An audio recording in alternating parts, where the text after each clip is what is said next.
wanted to add, good morning, another shaggy-haired video to my repertoire here on YouTube. What I was hoping to do was to continue the theme of yesterday, where I was going through books. Here's one that I've flipped through a little bit for passages, The Analects of Confucius, and a novel I've been reading that I'll save for a minute called Crash by J.G. Ballard.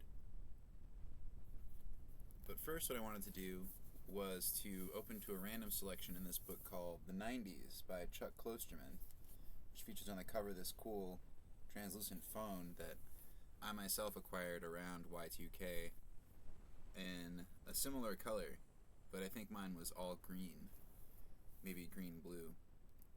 But I wanted to open to a random passage and read for you so that we both get something new out of it, since I've just started it this morning. In the 90s, when a semi-educated young person was asked to identify the root cause of most American problems, the probable answer would not have been capitalism. The more likely response would have been commercialism, on page 214 of The 90s by Chuck Klosterman. That shift prompts a loaded question. What's the core ideological difference between those two generational complaints? On the surface, both seem like strains of cynicism, but that's not accurate. A hatred of commercialism is unconsciously optimistic. It operates from the possibly naive premise that in and of themselves things have merit regardless of what those things are. Social sickness only emerges from how those things are presented. Art is intrinsically good, but attempts to make it palatable to those who don't understand art make it bad. It's cool to wear flannel, but not if someone is convinced to wear flannel as a way to be cool. Christmas is wonderful, but hearing jingle bells in a mall 2 weeks before Thanksgiving is perverse. The problem of commercialism is the motive, and that can be recognized in how the thing is packaged. This differs from a hatred of capitalism, where the problem is the thing. Anything produced through capitalism is a tool of capitalism. So the things people most desire become the obstacles upholding capitalism most effectively. The notion of intrinsic merit is superfluous, since the only quality capitalism values is the perpetuation of itself. A hatred of capitalism is consciously pessimistic. It works from the premise that, if you are American, the very structure of your workday reality is pernicious. If one is trying to understand the idealistic difference between people who lived through the 90s and people born into the 90s, this is a good place to start. It was certainly possible to be against capitalism in the 90s, but much harder to have your opinion taken seriously, particularly since all the non-capitalist societies seem to be collapsing or surrendering. It's still possible to take a modern stand against commercialism, but that argument runs counter to the creative aspiration of almost everything produced. The idea of a commercial product being more commercial is not a compromise, but the self-evident goal. Part of this is fashion. The 23-year-old activated personality railing against commercialism in 1993 might be emotionally identical to the 23-year-old activated personality railing against capitalism in 2023. But even if that's true, the transitory worldviews they adopt get hammered into the transitory structure of society and interpreted by people who have no investment in the underlying conflict. In the same way that every historical era feels extraordinary within the moment it happens, the present tense status of culture exists in a constant state of crisis, with the tenor of the crisis shaped by whatever people assume to be the cause. The assumption in the 90s was commercialism. The assumption this morning is capitalism. Philosophically, it's a meaningful disconnect, yet both positions do share one common enemy, the psychological dominance of mass success. When staring into the shallow mirror of time, there's an intellectual inclination to de-emphasize the significance of everything super popular and prioritize off-kilter artifacts that emerge from the counterculture, often based on the paradoxical premise that the fringe invents the ideas that will become normative in the future, when they will no longer be viewed as significant. And finally, from this extract, there's logic to that methodology, assuming the goal is graphing the path of a society over decades, but when you're still trapped inside a specific window of time, the prevailing forces are the forces that run the show. Anything that gets invented on the fringe is a reaction to whatever or whoever has aesthetic control. And that's from pages 214 to 215 of the 90s, excuse me, by Chuck Klosterman, seen here in his lovely author photo.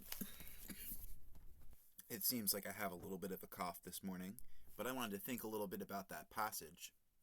It's definitely true that for myself, being 34 to 35 this year, and it's 2025 when I'm filming, can remember the 90s very clearly in small bits, and if I were to really dig, a lot of the same events that happened over and over, I remember again.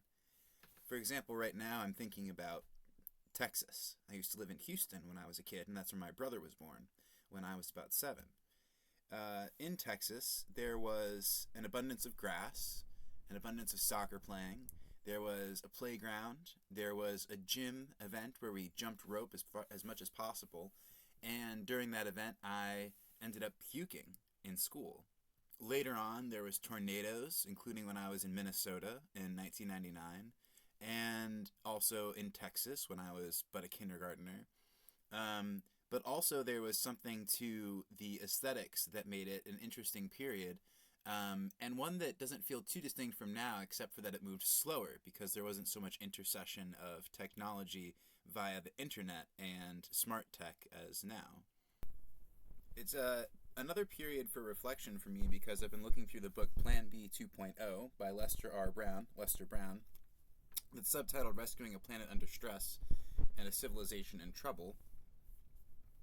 And one of the things it talks about here, I just opened to a fairly random page 91, collapsing fisheries. After World War II, accelerating population growth and steadily rising incomes drove the demand for seafood upward at a record pace. At the same time, advances in fishing technologies, including huge refrigerated processing ships that enabled travelers to exploit distant oceans, enabled fishers to respond to the growing world demand.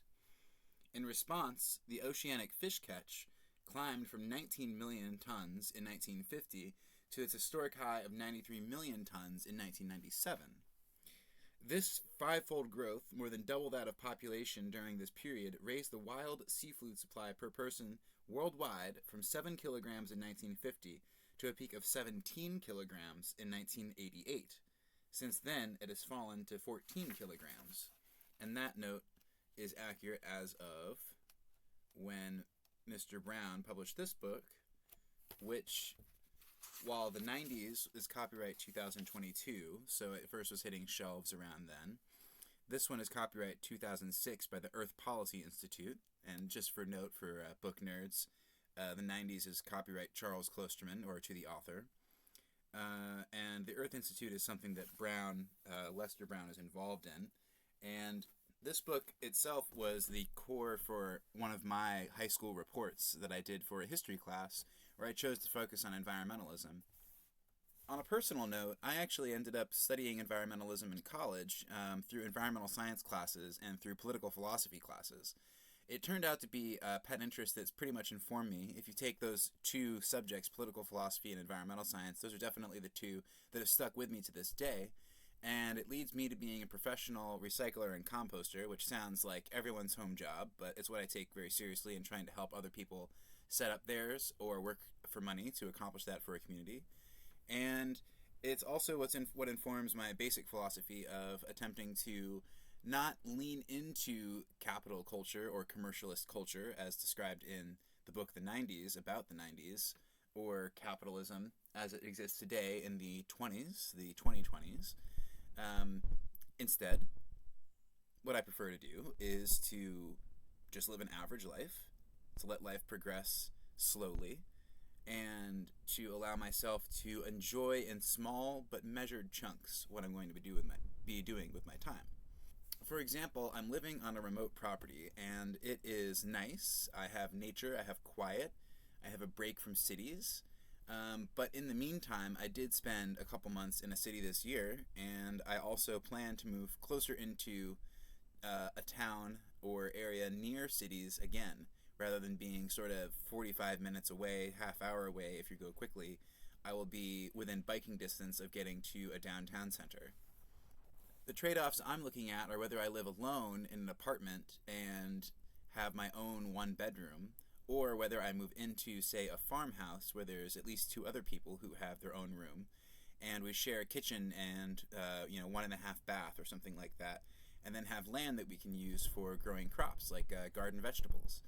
And honestly, that follows the agrarian ideals of America in the early sense of what Thomas Jefferson was looking for.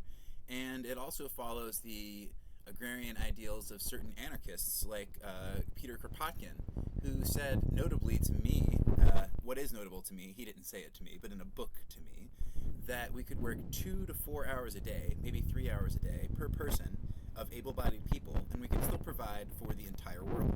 That's definitely a big contrast to working 8 hours a day, 5 days a week to come up with a 40-hour work week, which definitely seems to get a lot going and keep capitalism going. But if we were to abandon capitalism, not necessarily for state communism or for some anarchistic chaos, we could still find ourselves looking at a world where we have minimal work to do, but just enough to make sure that the rest of the time we can work on what we ourselves choose to work on and get involved in our passion projects. This is pretty much the life of the part-time worker who's in a family or in a roommate sharing cost situation, but the idea to me is that the pressure would be lessened so that we could, in general, be allowed to work fewer hours and have it be accepted of us so that we could all have personal growth and still have a way of living through subsidy, perhaps, a social subsidy, that gives us the chance to travel, that gives us the chance to take vacations, that gives us a chance to develop some sort of home industry without having to suffer poverty in the middle. But to wrap it back around to the book The 90s, and to close up this video a little shorter than the first one, what I would say is that it's an interesting book, The 90s. It's something that I intend to finish reading through because it's pretty easy to pulverize. It's just history, and it's related to my time span of being alive. And I like reading history, especially things that are before when I was alive, so I can learn more about the world. But I feel pretty well versed in a lot of the basic facts of, say, the 60s, the 50s, and so on, maybe the 70s and 80s, especially with Gen X and the boomer generation telling us a lot about their own lives as a millennial myself. So that's where I've gotten to for today. I also have one fun item to share today, which is my compass. It also shows elevation level when you adjust the elevation, and then I adjust this piece here in order to change for myself. If I say set it down on the table this way, which way is north from there, despite what the magnet's telling me when the elevation changes. But it's good. It gives me a sense of where I am, and it gives me a basic fact that helps me ground myself throughout the day as I settle into the summertime at the property. Otherwise, I'll be working at writing away in my various notebooks. I'm a collector of pocket notebooks, and when I can, I put a little bit of art into them. And that'll be my last little show and tell item for today, is a piece of art that I made. The beginning of it is that it is a piece of paper dyed with flower dyes, and then the art itself is just a little bit of ink. And the process was that I drew some random lines, and then I extended the lines with 90-degree angle lines and shadows that turn it into the piece that it is. So enjoy. If you don't enjoy, feel free to hate it. And if you feel like making something, I say go for it. Work with natural dyes, perhaps, or work with ink on paper, or work with whatever medium you feel like, maybe clay or sculpting in some sort of form, or just putting your feet into the mud. A little bit of grounding always does us good. So thanks for listening and watching, and toodles. As a final note, this channel is called Robert Sanders Channel, named after me, and you'll find it on YouTube if you're watching elsewhere. So have a good day.